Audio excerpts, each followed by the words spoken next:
আল্লাহ তাআলা মানবজাতির জন্য হিদায়ত ও সঠিক পথ প্রদর্শনের উদ্দেশ্যে ইতিহাসে অসংখ্য নবী ও রাসূল প্রেরণ করেছেন।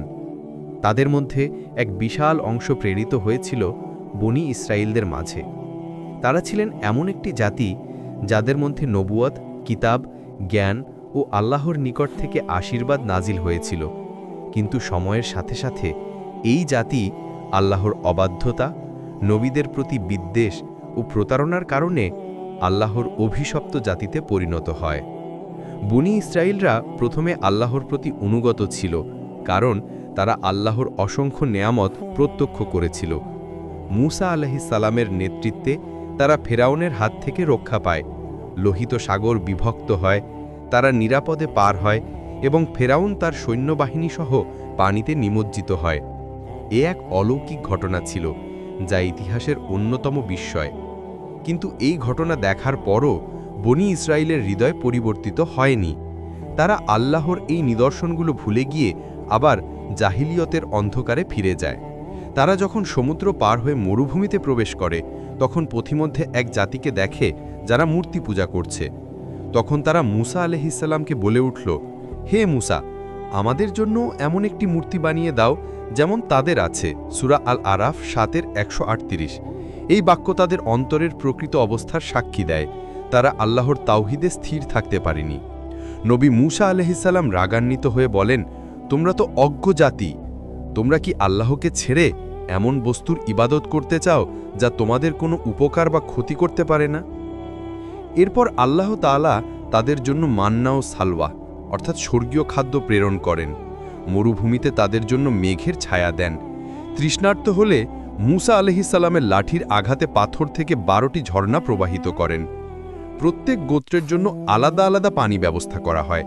কিন্তু এত নেয়ামত পাওয়ার পরও তারা অকৃতজ্ঞতা প্রদর্শন করে, আল্লাহর আদেশে অসন্তুষ্ট হয় এবং নতুন নতুন দাবি তোলে। একসময় তারা মান্না ও সালওয়া খেতে ক্লান্ত হয়ে পড়ে এবং মূসা আলাইহিস সালামকে বলে, হে মূসা, আমরা এক ধরনের খাদ্যে বিরক্ত হয়ে গেছি, তাই তুমি তোমার রবের কাছে দোয়া করো যাতে তিনি আমাদের জন্য শাকসবজি, পেঁয়াজ, রসুন, ডাল ও শস্য উৎপন্ন করেন। সূরা আল বাকারা 2-61। এই কথাগুলো আল্লাহর প্রতি কৃতজ্ঞতার পরিবর্তে অকৃতজ্ঞতা প্রকাশ করে। মূসা আলাইহিস সালাম তাদের বলেন, তোমরা কি উত্তম খাদ্য পরিবর্তন করে নিম্নমানের খাদ্য চাও? এইভাবে তাদের মন ক্রমে আল্লাহর হিদায়ত থেকে বিচ্যুত হতে থাকে। পরবর্তীতে আল্লাহ তাআলা তাদেরকে তার কিতাব তথা তাওরাত প্রদান করেন। তাওরাতের মাধ্যমে তারা আল্লাহর নির্দেশ, আইন, শাস্তি ও পুরস্কার সম্পর্কে অবহিত হয়। কিন্তু বনী ইসরায়েলদের মধ্যে অনেকেই এই কিতাবকে নিজেদের ইচ্ছা অনুসারে পরিবর্তন করে। তারা নিজেদের স্বার্থ রক্ষার জন্য আল্লাহর বাণী বিকৃত করে এবং আল্লাহর নামে মিথ্যা প্রচার করে। কুরআনে আল্লাহ বলেন, অতএব ধ্বংস তাদের জন্য যারা নিজেদের হাতে কিতাব লিখে তারপর বলে এটি আল্লাহর পক্ষ থেকে এসেছে, যেন তারা তাতে অল্প মূল্যে উপার্জন করতে পারে। সূরা আল বাকারা 2-79। তাদের মধ্যে কিছু লোক এমন পর্যায়ে পৌঁছে যায় যে নবীদের হত্যা করতে শুরু করে, কারণ নবীরা তাদের সত্য কথা বলতেন, অন্যায়ের প্রতিবাদ করতেন এবং তাদের লোভ ও দুর্নীতির বিরুদ্ধে অবস্থান নিতেন। ইতিহাসে দেখা যায় বনী ইসরায়েলরা ইয়াহিয়া আলাইহিস সালামকে হত্যা করে, জাকারিয়া আলাইহিস সালামকে কাঠে চিরে ফেলে এবং অনেক নবীকে তারা অবমাননা করে। এই জন্য কুরআনে আল্লাহ বলেন, তাদের অভিশপ্ত করা হয়েছে তাদের কুফুরি ও নবীদের অযথা হত্যা করার কারণে। সূরা আন-নিসা 4-155। তারা শুধু নবীদের অবাধ্যই হয়নি, বরং আল্লাহর সাথে করা প্রতিশ্রুতি বারবার ভঙ্গ করেছে।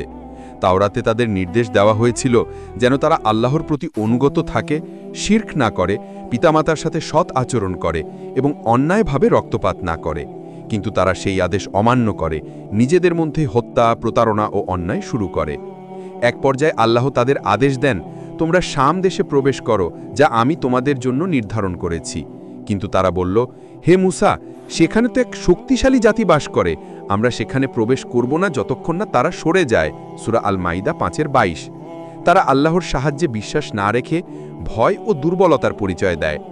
শুধুমাত্র 2 জন ইমানদার ব্যক্তি বলেছিল, তোমরা দরজায় প্রবেশ করলেই জয়ী হবে। কিন্তু অধিকাংশ বনী ইসরায়েল ভয় পেয়ে বলল, হে মূসা, তুমিও তোমার রব যাও এবং যুদ্ধ করো, আমরা এখানে বসে থাকব। এই কথা ছিল আল্লাহর প্রতি সর্বোচ্চ অবাধ্যতার প্রতীক। আল্লাহ তাআলা রাগান্বিত হয়ে বলেন, অতএব এই দেশ তাদের জন্য 40 বছর নিষিদ্ধ করা হলো, তারা মরুভূমিতে ঘুরে বেড়াবে। সূরা আল মাইদা 5:26। এইভাবেই বনি ইসরায়েল 40 বছর ধরে তিহ নামক মরুভূমিতে, যেটি পরবর্তীতে সেমিফাইনাল বলে পরিচিত, সেখানে ঘুরে বেড়ায়। সেখানে তারা পরিশ্রম, ক্লেশ, অনুশোচনা এবং শাস্তির মুখোমুখি হয়। এই 40 বছর তাদের প্রজন্ম পরিবর্তিত হয়ে যায়।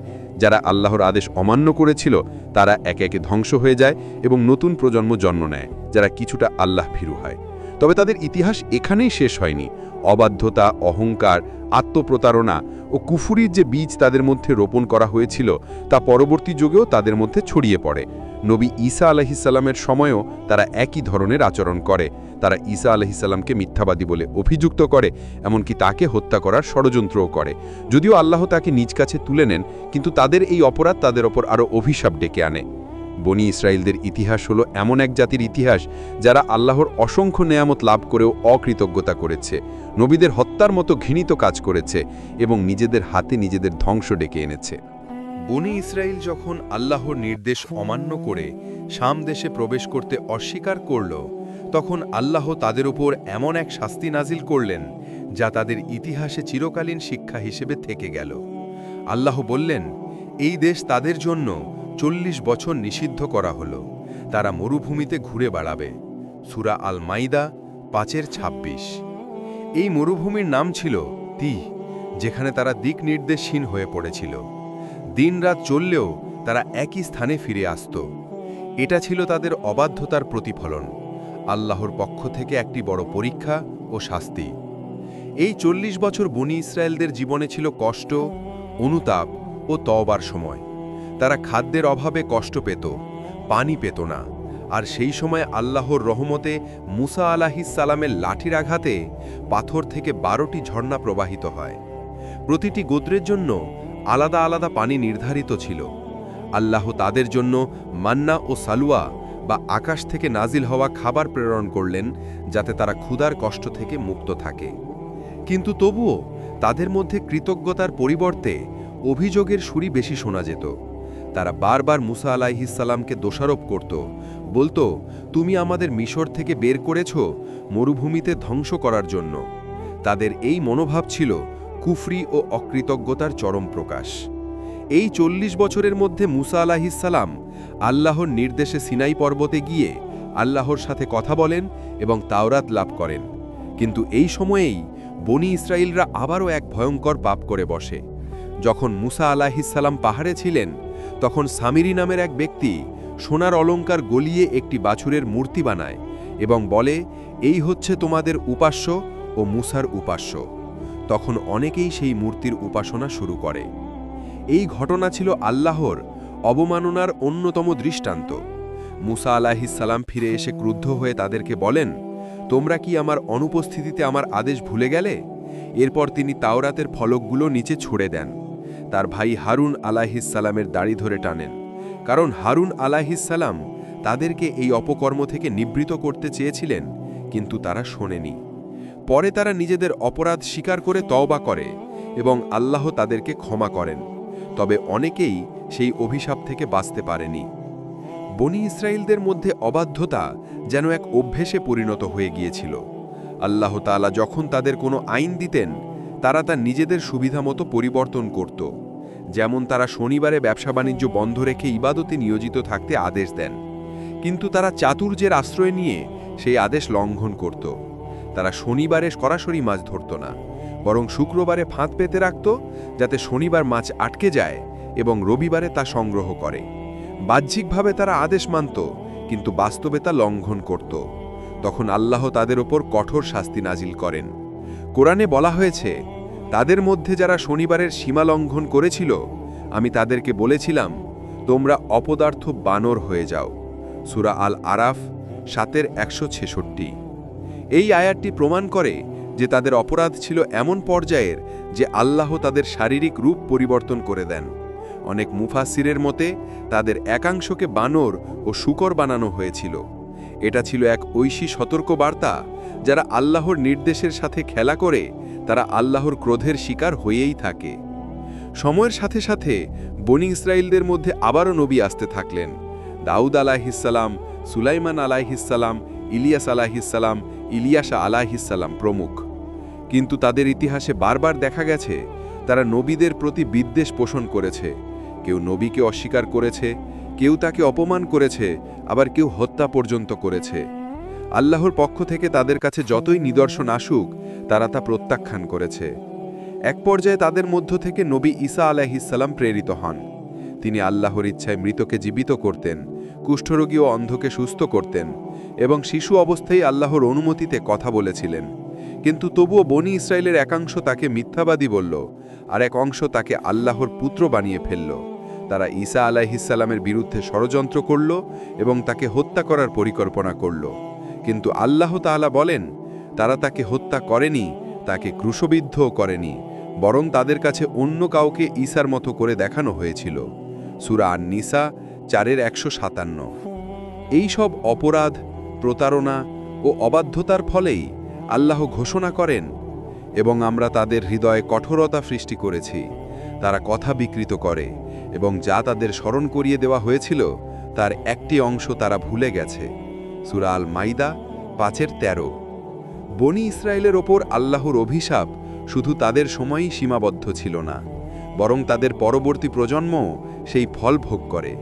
তাদের হৃদয় এমন কঠিন হয়ে যায় যে আল্লাহর ভয় তাদের মধ্যে থেকে হারিয়ে যায়। তারা আল্লাহর কিতাবের সাথে প্রতারণা করে, দুনিয়াবী স্বার্থের জন্য ধর্ম বিক্রি করে, এমনকি আল্লাহর নবীদের বিরুদ্ধেও ষড়যন্ত্র করে। তাদের ইতিহাসে বারবার দেখা গেছে, যখনই তারা আল্লাহর দিকে ফিরে আসত তখন আল্লাহ তাদেরকে ক্ষমা করতেন, কিন্তু যখনই তারা আবার অবাধ্যতায় লিপ্ত হতো তখন শাস্তি তাদের ঘিরে ধরত। এইভাবেই বনি ইসরায়েল একসময় পরিণত হয় এমন এক জাতিতে যাদের ওপর আল্লাহর ক্রোধ স্থায়ীভাবে নাজিল হয়েছে।